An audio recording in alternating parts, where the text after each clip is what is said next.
The brass diving helmet on her late father's workshop bench weighed 41 pounds and was packed under the brass crown with a folded land deed and a sealed manila envelope tied with waxed sail twine. And Eleni Photiadis Manolakis was 42 years old, and she had not yet finished reading the track number on the top fold before she heard her half-brother Dimitri's car turn off Dodecanese Boulevard and crunch up the crushed shell drive of her father's boatyard at the back of Spring Bayou. She had lifted the helmet down off the workshop shelf with both hands. The brass was cold. The crown had a small dent above the front faceplate where the regulator had once been struck by an anchor flange in 1979. The leather neck gasket was cracked. There was no breastplate fitted to the bottom rim.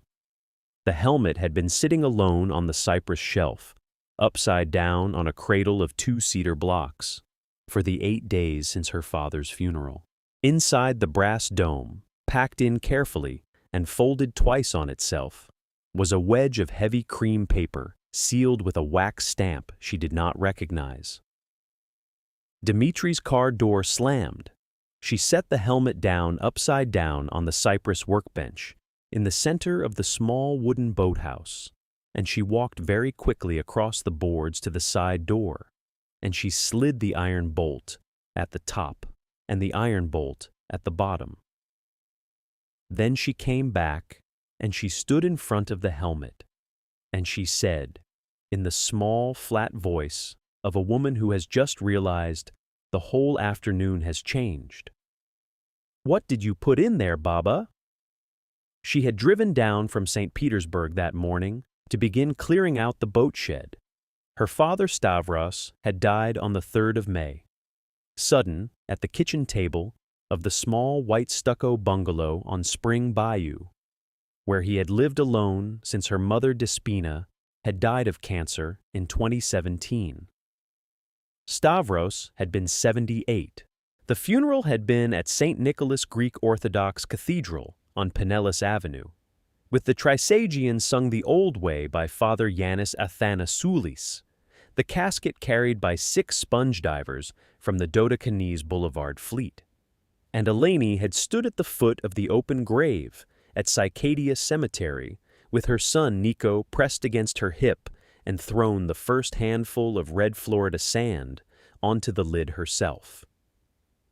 The lawyer had read the will the next morning. The bungalow, the 5.5 acres of waterfront cypress hammock running back to the Anclote, the boatyard, the workshop, and the diving gear had all gone to Eleni. Anything else, the lawyer had said carefully, was subject to a separate sealed instrument the deceased deposited in his personal effects. Nobody, at the time, had known what that meant. Eleni had thought it meant the safe deposit box at Suncoast Federal. She had been wrong. She had driven down alone that Tuesday in her husband Marcos's pickup with 2 boxes of packing paper in the bed. Nico was at her in-laws in Clearwater for the week. Marcos was working a double shift at the fire station. She had 3 days. She had walked the kitchen first, and the front parlor with her mother's icon corner from 1987, and her father's back bedroom with the iron-railed bed and the 1980 wedding photograph. And then she had walked the crushed shell path out behind the bungalow to the small cypress workshop where the hammock began, and unlocked the heavy padlocked door her father had hung in 1989, and stood in the doorway with the cool May air on her face, and the dry smell of cedar and brass polish and old neoprene, and cried for the first time since the funeral. Then she had begun to count. There were 46 items on the long cypress shelf running the length of the back wall. 45 of them were what they should have been: coils of waxed manila line, a teak fid, 3 brass air valves, a stack of canvas weight belts, 2 of the heavy lead boots her father had used in the 1980s, A small green wooden box of brass shackles, a Hellenic Navy ensign folded in a clear plastic sleeve, a row of small framed photographs of the 1972 Tarpon Springs sponge fleet, a stoppered jar of pumice, and the rest of the careful seagoing clutter of a 60-year sponge diving life. The 46th was the brass helmet. She had seen the helmet on that shelf every visit of her childhood. It had sat there upside down on its cedar cradle for at least 35 years. Her father had told her once, when she was 8, that the helmet was his oldest piece, that he had bought it second-hand off a Kalymnian diver named Yanakis Skiadas in 1968, and that it had been to the bottom of the Gulf so many times the brass had a particular weight to it that newer helmets did not, and that he was keeping it as a kind of family icon for the day she had her own son. He had also told her, every visit since 1996, "Eleni mu, do not touch the helmet. The helmet sits where it sits. One day it will be yours. Until then, do not touch the helmet." She had not touched the helmet. She had stood in the doorway of the workshop at exactly 2:41 in the afternoon. She knew the time because the small ship's bell clock on the workshop wall struck the quarter as she crossed the threshold. Her father had wound that clock by hand at 4 every Saturday of her childhood. He had not wound it on the Saturday before he died. She had stepped inside. She had walked to the back wall. She had stood in front of the helmet for a long minute. She had reached up. She had set both hands on the cool brass crown. She had lifted. It was heavier than she had expected. She had braced her elbows. She had brought it down to the cypress workbench. She had set it upside down on the bench in front of her. The helmet's open neck rim faced the ceiling. The cracked leather gasket lay flat against the wood. The brass dome rose between her hands. She had looked down into the bowl of the brass. The dome was not empty. Pressed into the curve of the crown, where a diver's head would have rested, was a wedge of heavy, folded cream paper. It had been pushed up into the dome from below, against the inside curve, and held in place by what looked like a small wedge of compressed waxed sailcloth. Behind the cream paper, jammed into the hollow above the regulator port, was a sealed manila envelope wrapped twice with thin waxed sail twine. The wax twine knot was sealed with a small disc of red wax, bearing the impression of a notary's seal she had not seen since her childhood. The seal of the firm of Petropolis and Anagnostou, attorneys at law of Tarpon Springs, Florida. The track number on the top fold, visible through the slight gap where the cream paper had been creased. Tract 14B, Section 31, Township 27 South, Range 16 East, Pinellas County, Fractional Riparian Estate, Anclote River Waterfront. That was when she had heard Dimitri's car turn off Dodecanese Boulevard. She slid the second iron bolt now, and she came back into the workshop, and she stood looking at the upturned helmet on the bench. The brass smelled of nothing but brass, and a faint trace of salt water that had got into the gasket 20 years ago and never come out.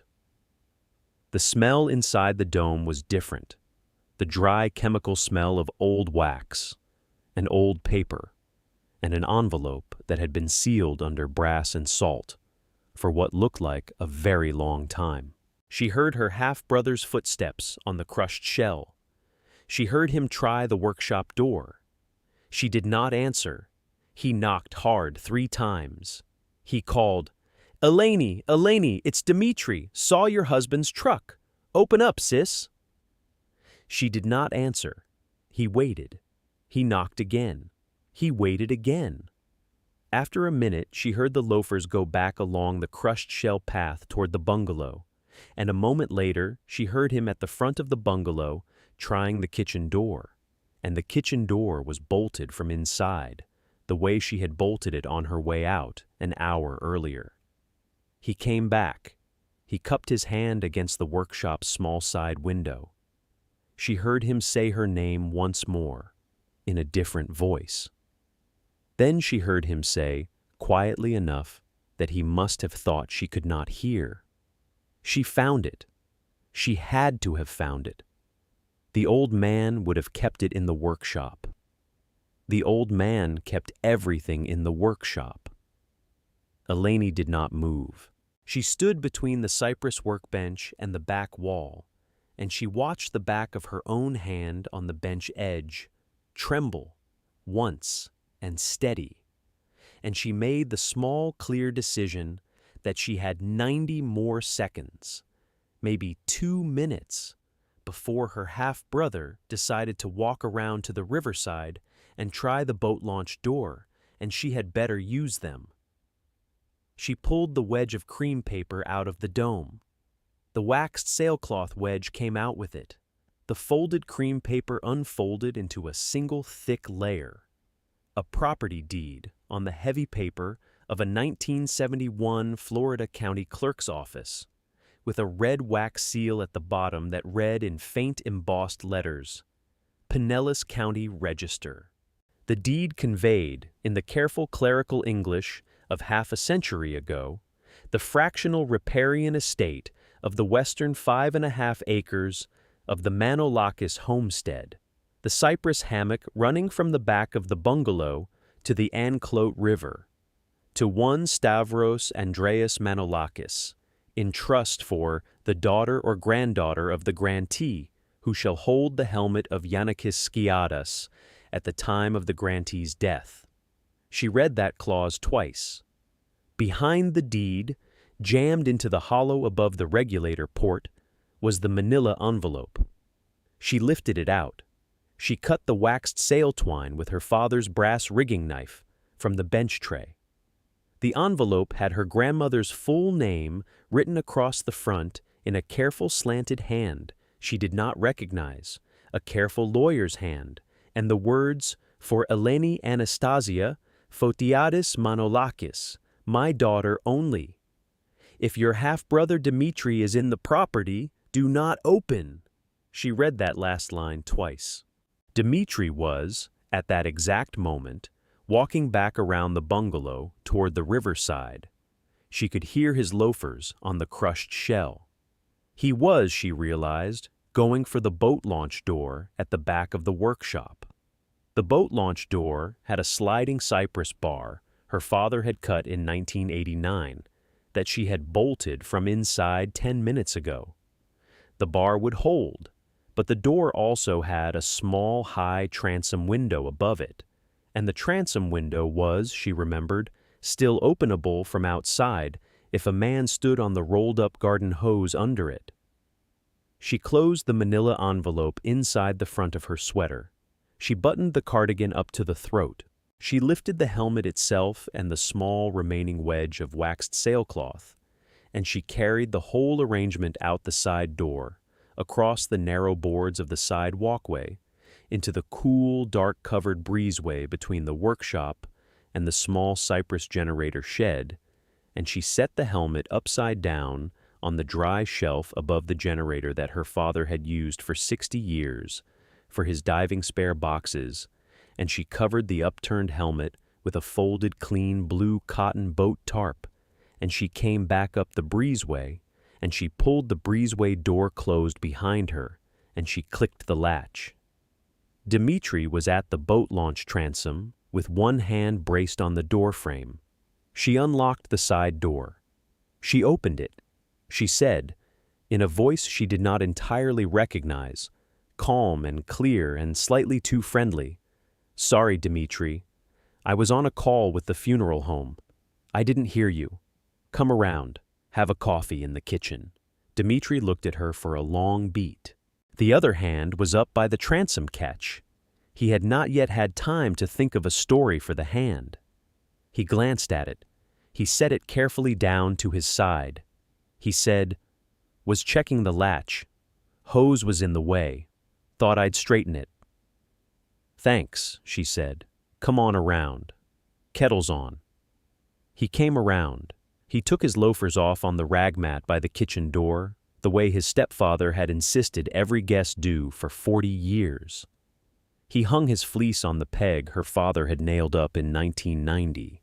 He sat down at the kitchen table the way he had sat down at it every Easter of their shared childhood, except that Eleni now understood, in the small, quick way one understands these things, that nothing about the way he was sitting was the way of a brother stopping by. She put the kettle on. She kept her back to him while it heated. She set out 2 of her mother's blue and white Caravan demi-tasse cups. She measured out the Greek coffee, 4 heaped spoons of fine ground coffee, 4 cubes of sugar, 2 narrow brass bricky pots of water. Her hands did not shake. She could feel the manila envelope against her ribcage. She thought in a strange, detached way that she had become a different woman in the last 7 minutes, and that the different woman was someone she was going to need to be for the rest of the afternoon, and possibly the rest of the year. Dmitri said behind her, "I miss him." Eleni said without turning, "Me too." Dmitri said, "He was good to me after Mom passed. He was good to everyone." Dmitri went quiet.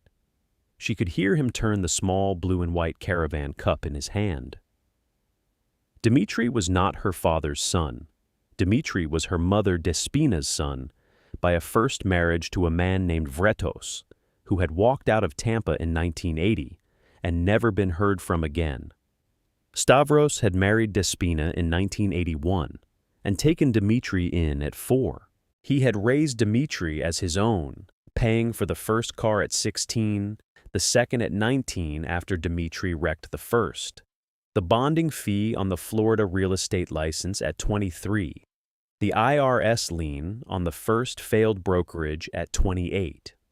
He had stopped paying at 31, and Dmitri had not spoken to Stavros for 4 years, between 2010 and 2014, and then a small, careful reconciliation at her mother's deathbed in 2017, and then a long, quiet decade of polite distance.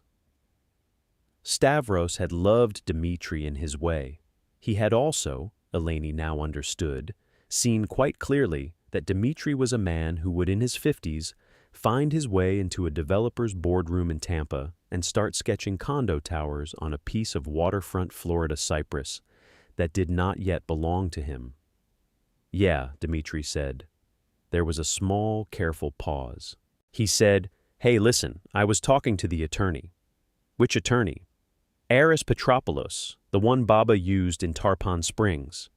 He called me last week, said there's a buyer interested in the back 5 acres. Said the old man had been sitting on a riparian trust thing nobody could pin down. He thought I might know where Baba kept things. He said he could split a finder's fee 3 ways with you and me in the parish if we could find the trust paper before the buyer's option expired." Eleni turned. She set the 2 small Caravan cups on the table. She sat down across from him. She said, "When does the option expire?" "Friday." "Friday.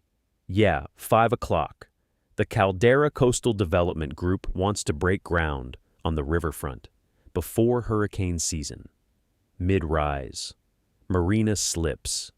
Said the option bonus alone could be 6 figures. Could be a lot higher. If we find the trust paper." Eleni picked up her coffee.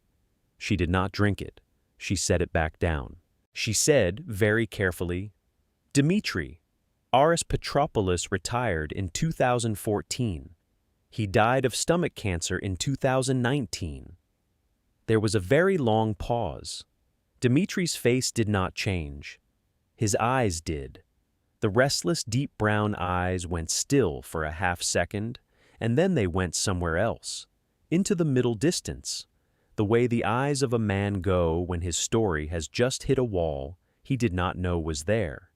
He said, "Did he?" "Yes, Baba and I went to the funeral, November of 2019. You were in Tampa at the brokerage." Right, Dmitri said. He blinked. He took a slow sip of his coffee. He set the cup down.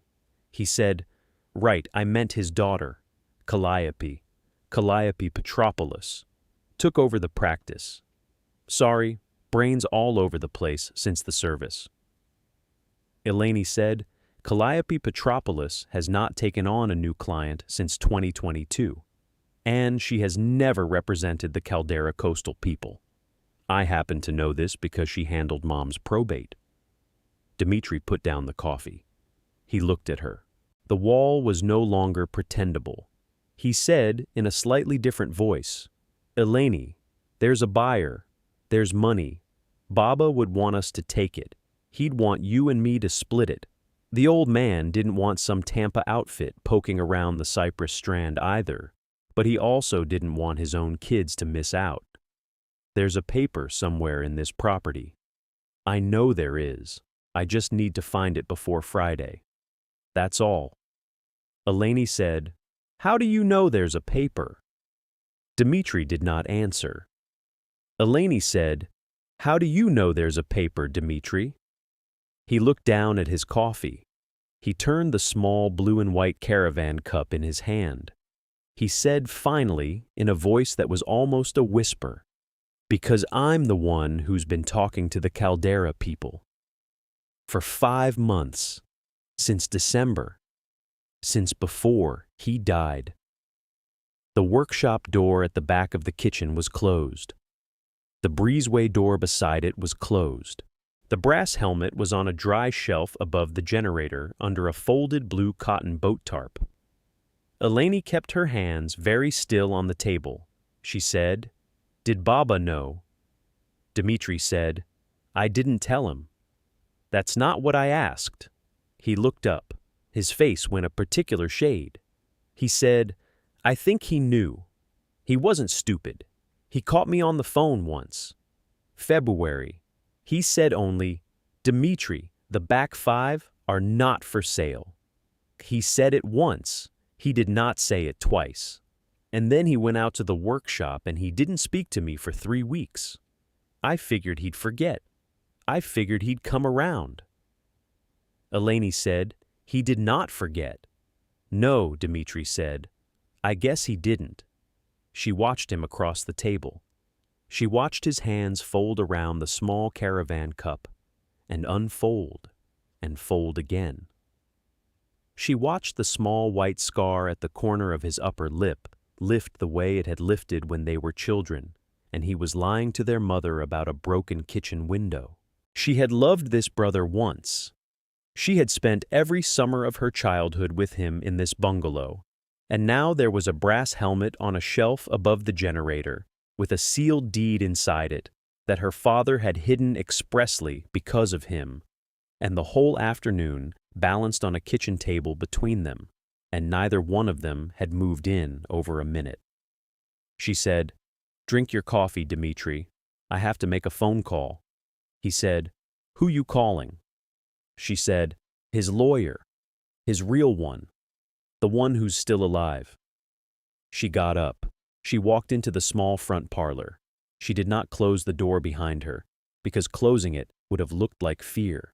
She lifted the cordless handset from the side table beside her mother's icon corner, and she walked over to the front window, and she dialed the number written in her father's hand on the back of a parish festival card that had been pinned to the icon corner since 2014. Calliope Petropoulos, if anything, 7279-421881. Calliope Petropoulos answered on the second ring. Eleni said, Calliope, this is Stavros Manolakis' daughter. Eleni, I'm at the bungalow. I have found a sealed instrument in the workshop. I need you to come. There was a pause. Calliope said, How fast can you keep your half-brother out of the property? Eleni said, I have him at the kitchen table. He's having a coffee. Calliope said, I am 22 miles away. I will be there in 39 minutes. Keep him talking. Do not show him the instrument. Do not even tell him you have it. If he leaves the kitchen, hang up this call and call 911 first and me second. Do you understand? Yes. Eleni, one more thing. Yes. Your father told me 2 months before he died that if I ever got this phone call, I should tell you the helmet was Yanakis Skiadas's, that you would understand. Eleni said, I understand, even though in that moment she did not entirely. Calliope hung up. Eleni walked back into the kitchen. Dmitri had finished his coffee. He had also, she saw, walked over to the workshop door and put his hand on the doorknob. He had not opened it. The kettle was hissing softly on the stove. He turned when she came in. He said, Mind if I have a look around the shop? Eleni said, I'd rather you didn't. He said, Why? She said, Because the lawyer's on her way, and she asked me not to disturb anything until she got here. The restless, deep brown eyes went still again. He said, What lawyer? Calliope Petropoulos. Dimitri's face changed in a way she did not expect. The flush across his nose and cheekbones drained, very slightly, and the small white scar at the corner of his upper lip went a faint pink, and he said, Calliope Petropoulos is retired. Eleni said, She is. Calliope Petropoulos is 70-some years old. 66. She was Mom's lawyer. She was your stepfather's lawyer. She was Mom's lawyer. She handled Baba's will. She is the only person in this town who knows where every paper in this property is supposed to be. And she will be here in 38 minutes. Dmitri took his hand off the workshop doorknob. He came back across the kitchen. He sat down at the table again. He looked, for the first time since he had come through the door, like a man who had run out of room. He said, Eleni, listen, don't do this. She said, Don't do what? He said, Don't make a county case of it. We're family. The old man would have wanted us to settle this between us. I made some calls. I made a couple bad calls. Fine. I'll back off the Caldera people. I'll tell them no. We'll keep the back 5. But don't sick Calliope on me. She said, Dmitri, tell me what you signed.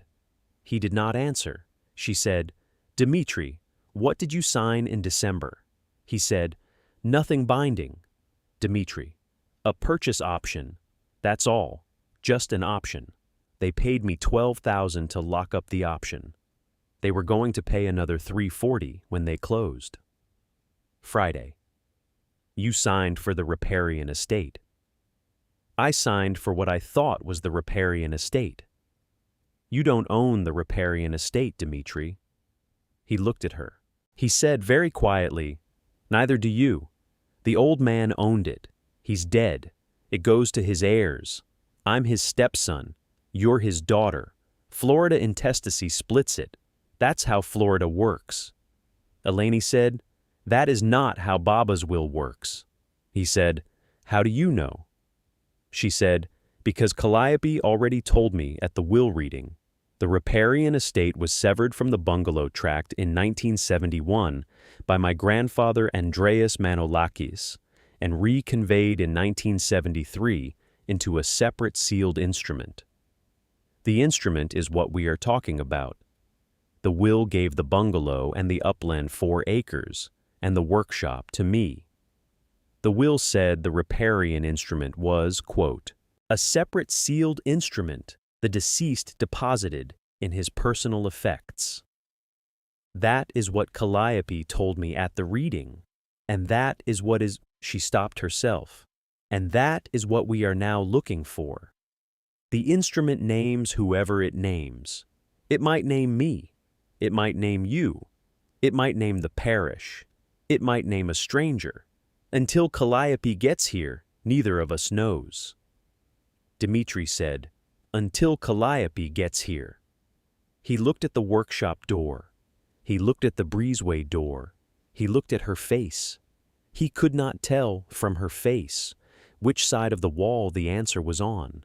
She watched him try and fail and try again, and she felt, she did not feel, she heard, with a small, clear interior voice, the way you hear a fact rather than feel it.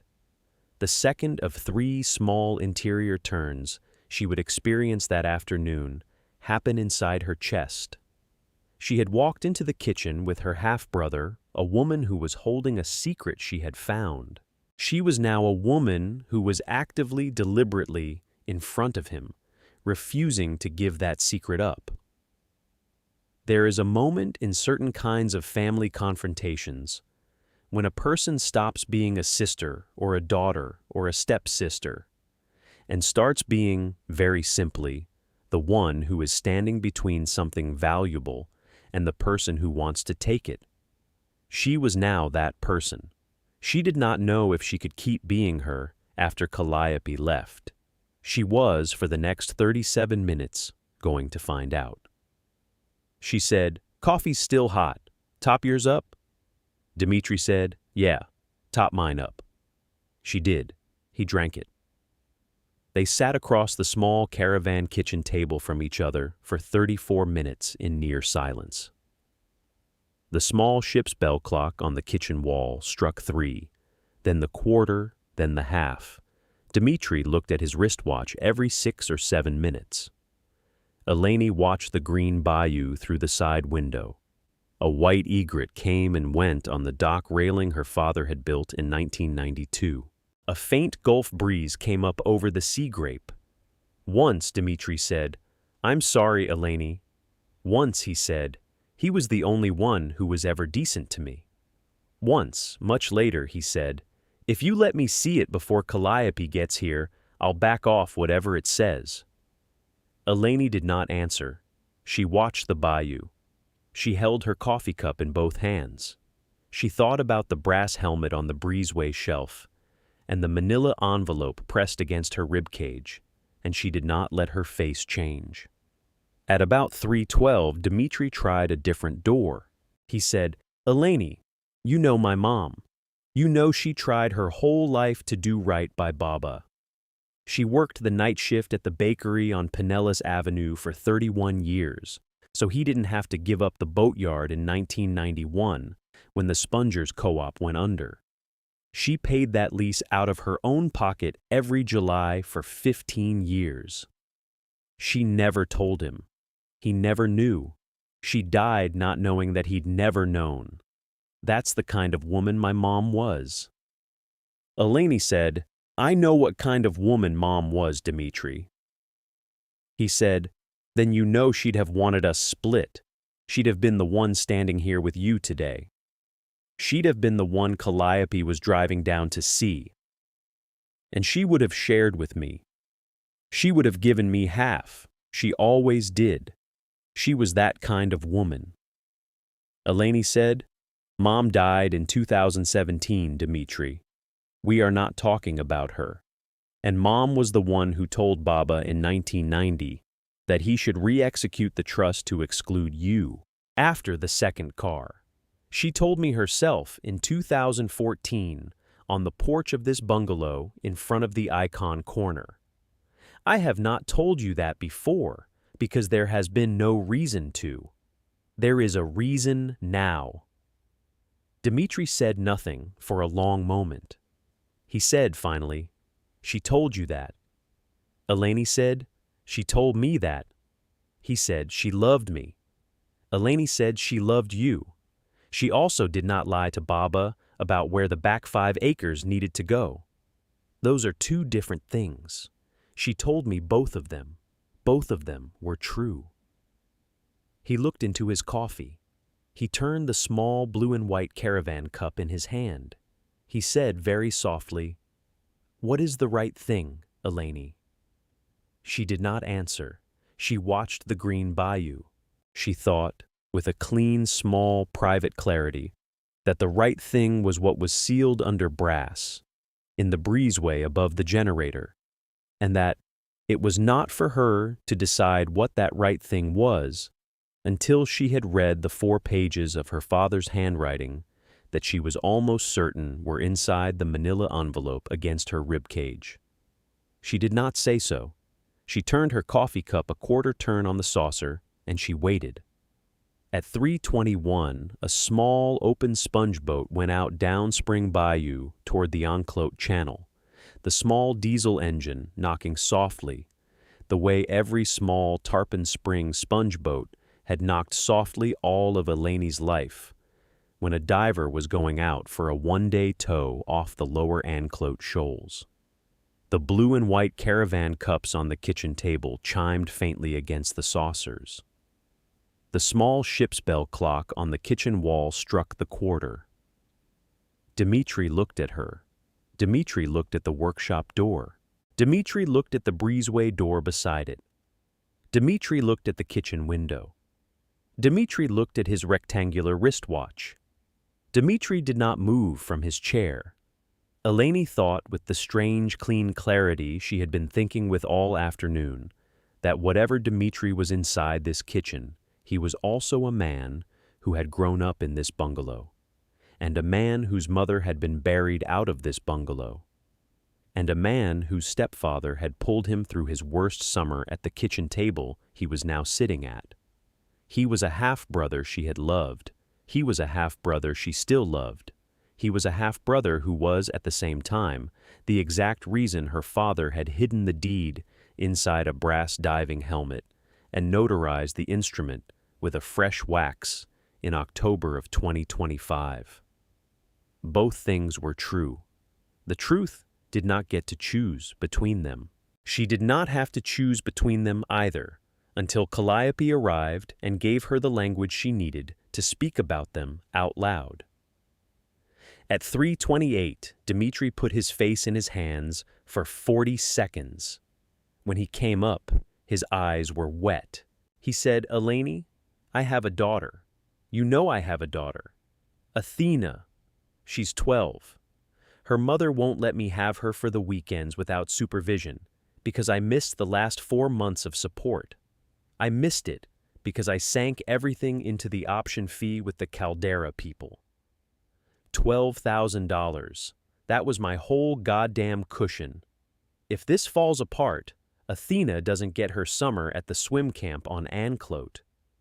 Athena doesn't get the dental plate she needs in August. Athena starts 7th grade hearing from her mother that her dad is a screw-up who can't pay his way. You understand," Eleni said. "I'm sorry about Athena," Dmitri said. "Then help me." Eleni said, "I can help Athena. I cannot help you in the way you are asking me to be helped. Those are two different things. We will talk about Athena after Calliope has gone. Not before," Dmitri said, in the quietest voice he had used all afternoon. "Okay." The clock struck 3:30. The Gulf breeze had quickened. She thought about Nico, asleep at her in-laws in Clearwater, and about Athena, 12 years old in Tampa, knowing nothing yet about any of this, and about her own father, who had loved both children equally and had still, at this kitchen table, in October of 2025, made a hard, small choice in front of Calliope Petropoulos that was now Eleni's choice to honor. She watched the bayou. She drank the last of her coffee. She turned the cup over on the saucer the way her grandmother Anastasia had always turned hers over to show it was finished. At 3:36, a small dark green Volvo sedan came up the crushed shell drive. Calliope Petropoulos got out. She walked up the front steps of the bungalow. She knocked once, businesslike, with the back of her right hand. Eleni opened the door. Calliope Petropoulos came in. She did not take off her cardigan. She set the heavy oxblood brown leather satchel on the kitchen table beside Dmitri's empty caravan cup. She looked at Dmitri once, briefly, the way a country lawyer of 40 years looks at a man whose mother she had buried, and whose stepfather she had buried, and whose biological father she had once tracked through 3 Florida county courthouses in 1991 trying to collect a default judgment. She looked at Eleni. She said, "Where is it?" Eleni said, "Breezeway. above the generator. Calliope nodded. She opened the satchel. She took out a small digital recorder, a yellow legal pad, and a sealed manila envelope with Stavros Manolakis's full name and date of death written across the front in Stavros's own slanted hand. She set the three things on the kitchen table. She said, "Dmitri, you will sit there. You will not move. If you move, I will ask Eleni to call Deputy Spiros. I have his cell. He is at the parish hall this afternoon. He can be here in 9 minutes." Dmitri said, "Calliope, listen." Calliope said, "Dmitri, sit there." Dmitri sat there. Calliope looked at Eleni. She said, "Bring it out." Eleni brought it out. She came back through the breezeway door with the brass helmet in her arms, the open neck rim covered with the folded blue cotton boat tarp, the manila envelope still pressed inside her sweater against her ribcage. She set the helmet on the kitchen table. She unbuttoned her cardigan. She took out the inner manila envelope, addressed to her in the unknown lawyer's hand, and she set it beside the helmet. Calliope looked at the envelope. She did not touch it. She said to Eleni, "Read the front of it aloud." Eleni read, "For Eleni Anastasia Fotiadis Manolakis, my daughter only. If your half-brother Dmitri is in the property, do not open." Calliope turned to Dmitri. She said, "Dmitri, your stepfather left an instrument explicitly excluding you from its opening. You are in the property. The instrument cannot be opened in front of you. I am going to ask you, with kindness, to leave. You may come back, in your own time, when Eleni chooses to tell you what is in it. That choice is hers, not mine. She may choose to tell you tomorrow. She may choose to tell you in 6 months. She may choose never. Are we clear?" Dmitri said, "Calliope, that note isn't notarized." Calliope said, "It does not need to be. It is your stepfather's express direction in writing, combined with the sealed instrument inside the helmet, which is notarized. Dmitri, I drafted it. I drafted it in October of 2025 at this kitchen table. I notarized it myself. I sealed it with my father's old firm wax. Your stepfather carried it out to the workshop in his fisherman's smock that afternoon, and at his direction, I did not know where he put it until now. Combined with the prior 1971 severance and the 1973 reconveyance, both of which are recorded with the Pinellas County Clerk, and which I have certified copies of right here in this satchel, the instrument is overwhelmingly the operative document. You may dispute it. You may hire a lawyer. You may bring an action. You will lose. And while you are losing, you will be spending money you do not have on the advice of a Caldera outfit who will leave you on the curb the moment they understand what the instrument actually conveys." "Are we clear?" Dmitri said in a quieter voice. Calliope said, "Are we clear?" Dmitri looked at the helmet. He looked at his sister. He looked last at the small slanted handwriting on the front of the envelope. He said, "Eleni, I'm sorry." Eleni said, "Go home, Dmitri." Dmitri put his fleece on. He put his loafers on. He went out the front door. He did not slam it. He shut it the way a man shuts a door. He knows he will not be welcome through for a long time. The kitchen went very quiet. Calliope listened until the Volvo started and turned around in the yard and went back down the crushed shell drive, and the sound of the tires faded under the cabbage palms along Dodecanese Boulevard. And only then did she let her shoulders down half an inch and look at Eleni and say, in a different voice entirely, "Koritsi Mo, sit down. Open it." Eleni sat down. She opened it. Inside the manila envelope were 3 things: a single folded property instrument on heavy cream paper, sealed with the red wax stamp of Petropolis an anagnosto from 1973, with a fresh notarization stamp from Calliope Petropoulos, dated October 2025 over the top of it. A handwritten letter from Stavros Andreas Manolakis, dated the same October day. 4 single-spaced pages in her father's slanted, careful hand. And a small black-and-white photograph from 1968 of a young Greek-American sponge diver in a soaked wool jersey, standing on the deck of a wooden sponge boat at the Dodecanese Boulevard Quay, with a brass diving helmet balanced on his right hip, his left hand resting on the shoulder of an older man in a Calymnian fisherman's cap. The young sponge diver in the photograph was her father Stavros Manolakis, age 20. The older man, Calliope said very quietly, leaning over the photograph with her glasses up on her forehead, is Yanakis Skiadas, sponge master out of Kalymnos, drowned off Cedar Key on the 17th of August, 1968. Your father bought the helmet from his widow Sophia 3 weeks later for $86 and a promise that the helmet would never go to the bottom again. He kept the promise. Sophia had no children.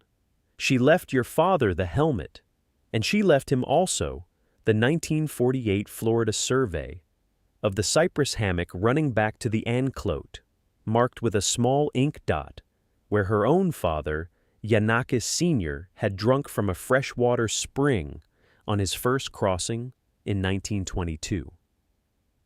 The ink dot is on the back 5 acres. Your grandfather Andreas bought the cypress hammock from a developer in 1971 specifically because of that spring. He severed the riparian estate the same year and reconveyed in 1973 to a sealed instrument naming the daughter or granddaughter of Stavros Andreas Manolakis, who shall hold the helmet of Yanakis Skiadas at the time of the grantee's death. Your father re-executed with a fresh wax in October 2025 because by then he understood Dmitri had started talking to the Caldera people. I drafted the re-execution. The instrument names you specifically. It empowers you and any daughter or granddaughter of yours to refuse the sale of the back 5 in perpetuity until a daughter or granddaughter of yours chooses otherwise. Eleni had not spoken. She was reading her father's letter. She read it slowly. It took her almost 22 minutes. Calliope did not interrupt. Calliope put the kettle back on and made a fresh briki of Greek coffee and set a clean small caravan cup at Eleni's elbow and sat down on the other side of the table with her own coffee and waited. The letter said this: in August of 1968, her father Stavros, 20 years old, had been on his second working summer in the Tarpon Springs sponge fleet when Yanakis Skiadas had drowned at Cedar Key on a bottom tow that should not have happened. Yanakis had been 41. He had a wife. He had no children. He had been Stavros's first foreman on the boats. He had died because the tender on deck had been a cousin of the boat owner who had not held the line at the right tension. The cousin had not been charged. Sophia had buried Yanakis at Cycadia in a closed grave because the Gulf had not given his face back. Stavros had been a pallbearer. He had walked Sophia home from the cemetery to her Kalymnian-style cottage on Athens Street. She had said, "Stavro mu, take the brass. I cannot have it in the house. Promise me you will not dive with it. Take it as my dowry to you for the daughter you will have. I will not have a daughter." Stavros had taken the brass. Stavros had also, that same evening, taken something else. Sophia had walked him into the back bedroom and opened the cedar chest at the foot of the bed and taken out a small, flat oilcloth packet. Inside was the 1948 Florida survey of the cypress hammock running back to the anclote, with the ink dot from Yanakis Sr. marking the spring. Sophia had said, "My father drank from that spring in 1922 on his first day in this country. He never forgot. Yanakis never forgot. Take the survey to your father. The men in this town who would want to cut up the back five are not the men the gift was for." Stavros had taken the survey to his father Andreas that very night. Andreas had sat with it for 3 days. He had walked the hammock himself at first light on the 4th day, found the spring already grown over with cypress knees and bracken fern, but the small freshwater creek still running, and gone to see Calliope's father, old Aris Petropoulos. Andreas had bought the cypress hammock from a developer named Trent Hurley in March 1971 for $41,000, severed the riparian estate at purchase, and reconveyed in 1973 into a sealed trust instrument, naming a future daughter who shall hold the helmet of Yanakis Skiadas at the time of the grantee's death. That was the 1973 instrument. Andreas had given it back to Yanakis's spirit, he said, by sealing it the way Yanakis had sealed his last brass, inside the helmet itself, in the cradle on the cypress shelf, with a small wedge of waxed sailcloth and a 40-year guarantee that no son and no stepson and no nephew would ever read the fold. Stavros had inherited the bungalow and the boatyard in 1989. Stavros had found the wedge in the helmet in 1989, when he had taken the workshop down to clean it after his father's funeral. He had read the instrument. He had resealed it with a fresh wax stamp at Aris Petropoulos' office. He had put the helmet back on the cypress shelf upside down on its cedar cradle. He had not told his stepson. He had not told his wife.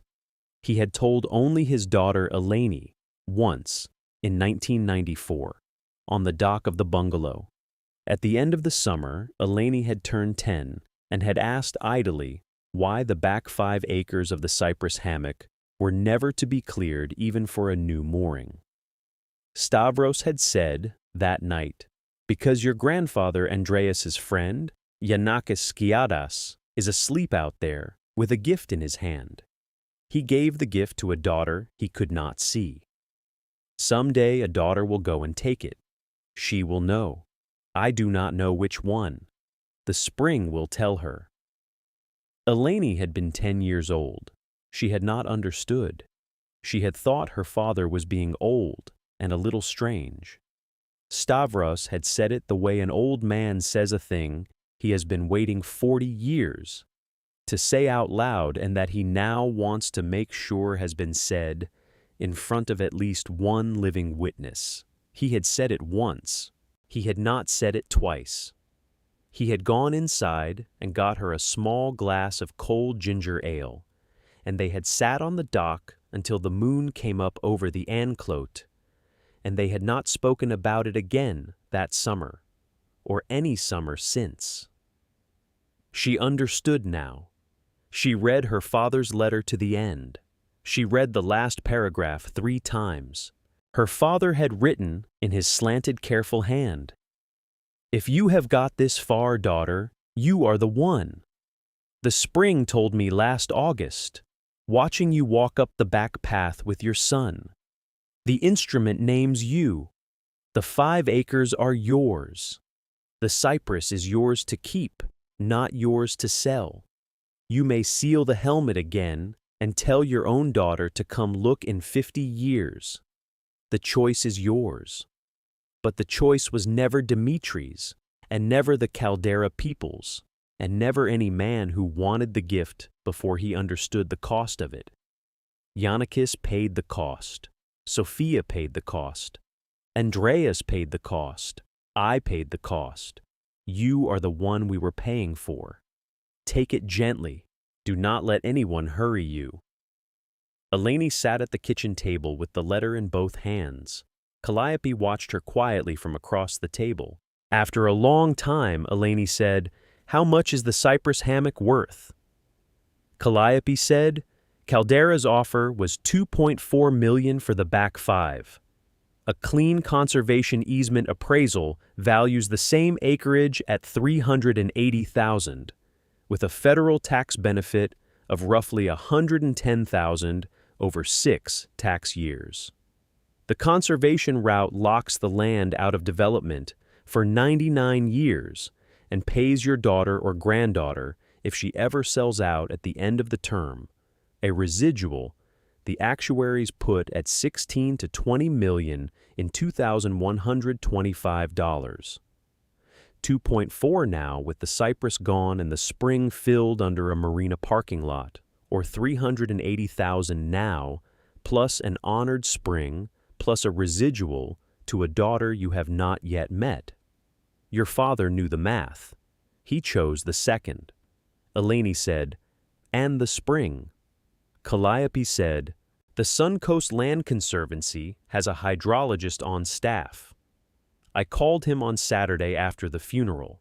He has already pulled the 1948 survey from the Pinellas County Clerk's office. He is willing to walk the back five with us next Tuesday morning if you want him to. He will tell you whether the spring is still running. He will not tell anyone else. Eleni said, Dimitri will fight this. Calliope said, he will try. He will lose. There is no path for him. The 1971 severance is on the books in the courthouse. The 1973 instrument names you specifically by clause. The 2025 re-execution names you by name and notarizes a fresh wax. The instrument is airtight.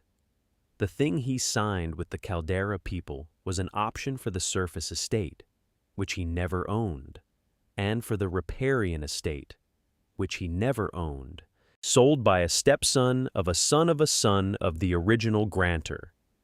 It is not even a colorable claim.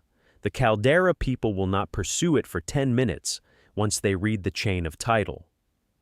Dimitri will be left holding $12,000 he will have to give back, and a county-wide reputation he will spend the rest of his life trying to rebuild. Eleni said, I do not want to ruin him. Calliope said, you will not have to. He has done that. You will only have to refuse to ruin yourself for him.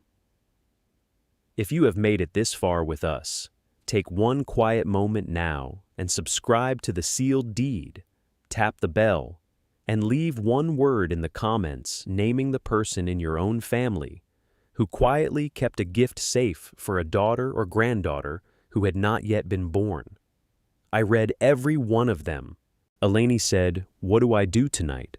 Calliope said, tonight you put the helmet back on the cedar cradle.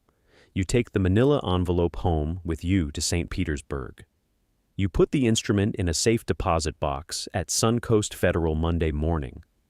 You call the Conservancy Monday afternoon. You walk the back five Tuesday or Wednesday, in your own time, with someone you love. You tell your son the story, in language he can understand at 10, when you are good and ready. You do not answer Dimitri's calls until you have walked the spring and met the hydrologist and slept on it for 1 whole week. After that, you decide. You are not in a hurry. The hammock has been there for 98 years since Yanakis Sr.'s first crossing. It will wait another month, Eleni said, and tomorrow. Calliope said, tomorrow you go to the Sunday liturgy at St. Nicholas. You sit in your father's pew. You light a candle for him at the candle stand. You sing the closing hymn. You drive home to St. Petersburg. You hold your son. You let yourself cry. You let yourself be tired. You give the body the day it has earned. Monday is soon enough. Eleni said, and Dimitri at the liturgy. Calliope said, he will not be there. He will not show his face in that parish again for a long time. If he is there, Father Yanis will speak to him. I will speak to Father Yanis tonight. The parish is not Dimitri's to take from. Eleni nodded. She folded the letter back into the envelope. She lifted the small black and white photograph of her 20-year-old father at the Dodecanese Boulevard quay, with the brass helmet on his hip and Yannikis Skiadis' hand on his shoulder, and looked at it for a long time.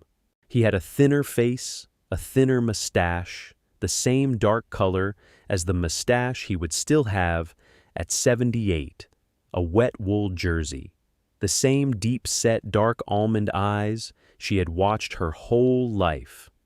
He had no idea in 1968 that the camera was being held by Sofia Skiadas, standing on the quay in a black widow's dress 3 weeks after the funeral, and that Sofia would tuck the negative into the back of a Greek prayer book, and that the prayer book would sit in the cedar chest at the foot of her bed for 58 years, and that her nephew Anastasios would, when Sophia died in 2024, deliver the chest to Calliope Petropoulos with a sealed note saying simply, "For Stavros's daughter when she finds the brass." Eleni turned the photograph over. On the back, in Sophia's hand, Stavros on the quay 3 weeks after Yannikis. He kept his promise. He took the brass. He did not dive with it. He is the keeper. The next keeper will be the daughter of a daughter. The spring will tell her. I wait. Eleni did not cry. She looked at the photograph for a long, quiet minute, and she set it down on the table beside the letter, and she put her hand flat over both of them, and she said, to nobody in particular, and possibly to all of them, to Yanakis in 1968, and to Sophia in 1968, and to Andreas in 1971, and to Stavros in 1994, and to herself at 10 on the dock on a summer night 32 years ago. I am here. I came. That was the third turn. She felt it land. She had walked into the workshop that morning as a daughter clearing out a boat shed. She would walk out that night as the one the spring had been waiting for. She would never again be only a daughter. She would be the keeper Yannikis had meant. Calliope stayed for another hour. They drank a second briki of Greek coffee. Calliope told her stories about her father Aris, and about Andreas Manolakis, and about Sophia Skiadas, slowly, with long pauses. Calliope told her the year Yanakis had taught her father to read the Chop-Off Anclote Key, in 1962, before her father had married. Calliope told her the names of 3 trusted people in Tarpon Springs: the Suncoast Conservancy hydrologist, a parish board elder, and an old sponge fleet captain, who could look at the back 5 without telling anybody anything. Calliope said, Petros Anagnostou, the hydrologist, is 58, 10 years on the Suncoast staff. He will give you the truth. He will not tell you you are rich. He will tell you what is in the spring, and what it would cost to lose it, and what the Cyprus is worth standing. Captain Lambros Vasilakis at the fleet office on Dodecanese can put 2 of his retired men out at the boatyard while we walk the back 5, so Dmitri cannot come on the property uninvited. He owes me a favor from 1996. He will do it for a week. Eleni said, and the Conservancy easement. Calliope said, standard 99-year easement, transferable to the next generation, with a residual buyout clause in 2025, if the future generation decides to release. You stay on the deed. The hammock and the spring become unbuildable for a century. You will not lose the bungalow. You will not lose the workshop. You will not lose access to the river. You will lose only the right to sell the Cyprus strand to a developer, which is the right your father did not want you to have. Eleni said slowly, it names me as the one who can say no. Calliope said, yes. The 1973 instrument and the 2025 re-execution. Both name you specifically as a daughter, empowered to refuse extraction of the riparian estate in perpetuity, until a daughter or granddaughter of yours, by blood or by adoption, chooses otherwise. The riparian estate is not yours to sell. It is yours to refuse on behalf of the next 4 generations. Your grandfather Andreas built that into the original 1971 severance because he did not trust his own descendants. He trusted the daughters. He thought the daughters would refuse what the sons could not. He was right. Sophia refused. Stavros refused. You may now refuse. That is the gift. Eleni said, That is a strange gift. Calliope said, It is the gift of a man who spent 20 years on the sponge boats and came back up knowing what the country is for and what it is not for. He left the saying of no to the only line of the family he trusted to say no without flinching. Calliope told her the safe deposit box procedure on Monday. Calliope told her the parish procedure on Sunday. Calliope told her near the end, Your father spoke of you almost every week for the last 8 years. He would say every time, My Eleni will know what to do. The spring will tell her. I never quite understood it. I think I am beginning to. Go home tonight. Hold your boy. Come back next weekend. Calliope left at 5:18. Eleni stood in the back doorway and watched the dark green Volvo turn around in the yard and disappear under the cabbage palms along Dodecanese Boulevard. The cypress hammock had gone faintly silver where the afternoon light raked across it. A single great blue heron went over the bungalow, going east toward the Anclote, calling once, the way they had called over this bungalow every May of Andreas's life, and Stavros's life, and Eleni's life. She closed the back door. She put the manila envelope inside the breast pocket of her cardigan. She walked back through the breezeway, lifted the brass helmet with the sealed packet, safely returned to the wedge of waxed sailcloth, and set it back upside down on its cedar cradle on the cypress shelf. She closed the workshop door. She slid both iron bolts. She turned out the light.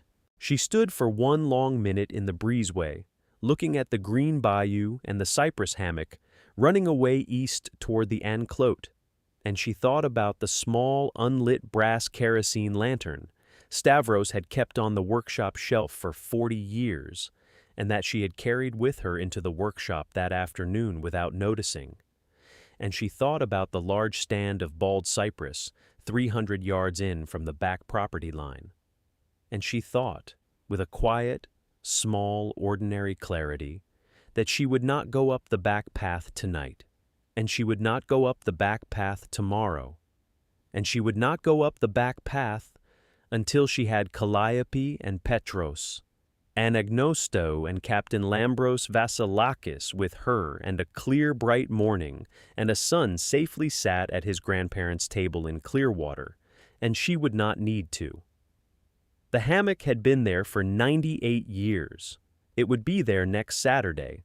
She drove home to St. Petersburg in the long Gulf Coast May twilight, along alternate 19, with the manila envelope inside her cardigan pressed to her ribcage. The radio was off. The road was empty. She thought, the whole way down, about the long, thin Greek face of a 20-year-old sponge diver who had stood on a Dodecanese quay in 1968 with a brass helmet on his hip and his hand on the shoulder of a man he had buried 3 weeks before, and about how the only thing Sophia had asked of any of them was that none of the men who wanted the gift for themselves should ever get it, and about how 4 generations had been quietly held together by a brass helmet and a wedge of waxed sailcloth, and a single sentence handed down on a dock on a summer night. She came home a little after 8. Nico was at the kitchen table with her husband Marcos, working a 5th-grade history sheet with a pencil. Marcos looked up. He read her face. He did not ask. He stood. He came around the table. He put his arms around her and held her. And she put her cheek against his shoulder, and she said very quietly, "I have to tell you a long story." Marcos said, "After he's asleep." She said, "After he's asleep." Nico, without looking up from his sheet, said, "Pappas always knew where the spring was. He told me last summer." Eleni looked at Marcos, and Marcos looked at Eleni, and neither one of them, for a moment, knew what to say to that. Then Eleni went around the table, and she sat down beside her son, and she kissed the top of his dark brown head, and she said, "Pappas knew where everything was, Nico. He left a piece of it for me to find. And one day, when you are older, I will show you where it is." Nico said, "Is it a treasure?" Eleni said, "It is a kind of treasure." Nico said, "Can I see it tomorrow?" Eleni said, "Not tomorrow, Agorimo, but soon, when the cypress comes back into leaf." Nico said, "Okay." He went back to his history sheet. Eleni watched the top of his dark brown head bent over the worksheet. She thought, in the small, clear way she had been thinking all day, that the whole afternoon had been arranged so that one day, 50 years from now, a daughter she had not yet met would walk up the back path with a brass kerosene lantern and find what Yanakis had pointed to, and Sophia had pointed to, and Andreas had bought, and Stavros had kept, and decide for herself. The spring told her, Stavros had written. The spring was the long, quiet patience of 4 generations, holding a single gift open for whatever daughter was eventually going to need it. The next morning was Sunday. She woke at 6. Marcos was already up. Nico was still asleep. The manila envelope was on the bedside table where she had set it at 1 in the morning, after telling Marcos the long story. He had listened without interrupting.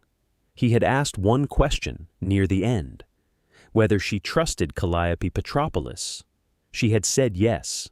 He had said, "Then you go up Saturday with Calliope and Petros and Lambros, and you walk the back 5, and you decide what you want to do, and I will be at the bungalow with Nico, and we will be there waiting when you come down." Now, in the cool blue May morning, she dressed for liturgy. She and Marcos drove the 33 miles back up alternate 19 to Tarpon Springs, with Nico asleep in the back seat in his small navy Sunday hoodie. Father Yanis Athanasoulis met her at the door of St. Nicholas Greek Orthodox Cathedral on Pinellas Avenue. He took her hand in both of his when she came up the steps. He said only, "Eleni, Calliope called me last night. I will be at the iconostasis this hour. If your half-brother comes, I will speak to him." Eleni said, "Thank you, Pater." He said, "The hour was your father's. The hour was Andreas's. The hour is yours. The cathedral is the place where the long, quiet things rest." She nodded. She did not trust her voice. She took Nico's hand and Marcos's hand, and the 3 of them walked into the cathedral and lit a candle each at the candle stand. And they crossed themselves before the icon of the Theotokos, and they sat down in her father's pew, the 5th from the back on the right side, the one with the small brass plaque that read Manolakis, given by Andreas and Despoina, 1968.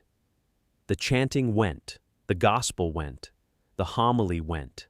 At the very end, when she rose for the closing hymn, the long, slow Greek of Asomen Pantes Laui, sung the careful way Tarpon Springs Greek Americans had sung it for 120 years, Father Yanis Athanasoulis looked up at the back of the cathedral above her shoulder, and the back door of the cathedral opened, and after a long beat, the back door of the cathedral closed, and Father Yanis gave a small, clear nod. Dmitri had come to the door. Dmitri had not come in. She did not turn around. She sang the rest of the hymn. Father Yanis Athanasoulis walked her to the door at the end. He said, "He sat in his car in the lot for the whole hour. He left during the closing hymn. I will visit him this week. Will you tell him anything from me?" Eleni watched a thin line of mockingbirds on the parking lot fence. She said, "Tell him Athena can come stay at our house this summer for as long as her mother will allow. Tell him I will pay for her dental plate in August. Tell him I will not be discussing the back five with him for 1 year. Tell him the year begins Sunday next." Father Yanis Athanasoulis said, "I will tell him. Drive home safe, Eleni. Hold your boy. The spring is patient. The spring will hold." She nodded. She drove home to St. Petersburg with Marcos beside her and Nico asleep against the back seat window. The sun broke at Palm Harbor and stayed broken all the way down the bay. The cabbage palms on US 19 had begun in some quiet patch overnight to put up the smallest possible new fronds at the crown. She had not noticed it on the drive up. She noticed it now. The Florida Gulf Coast was tilting in its own slow way into May. The next Saturday, Eleni drove up before dawn with Marcos and Nico asleep in the passenger seats. Calliope met her at the bungalow at 7. Petros Anagnostou, the hydrologist, came up the crushed shell drive at 7:20 with a folding clipboard and a slim metal water sample case. Captain Lambros Vasilakis came at 7:30 with 2 retired sponge divers, Yorgos and Spyros, who set up at the front of the crushed shell drive in folding canvas chairs with thermoses of coffee. They had coffee in the bungalow kitchen for 20 minutes. They did not talk about Caldera. They talked about Calliope's father Aris and about Yanakis and the Cedar Key shoals, slowly, with long pauses, the way old Tarpon Springs Greek Americans in kitchens talk before a serious thing is done. At 8:15, they walked out. Eleni went first with the small unlit brass kerosene lantern from the workshop shelf.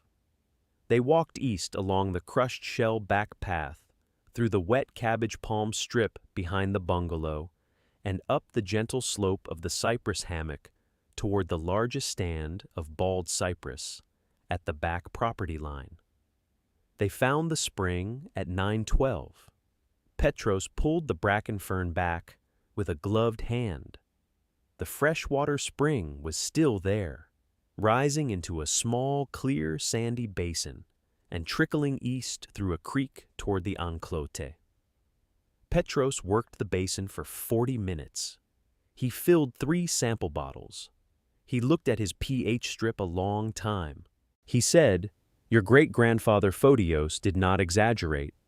The spring is artesian, fresh, low iron, low sulfur.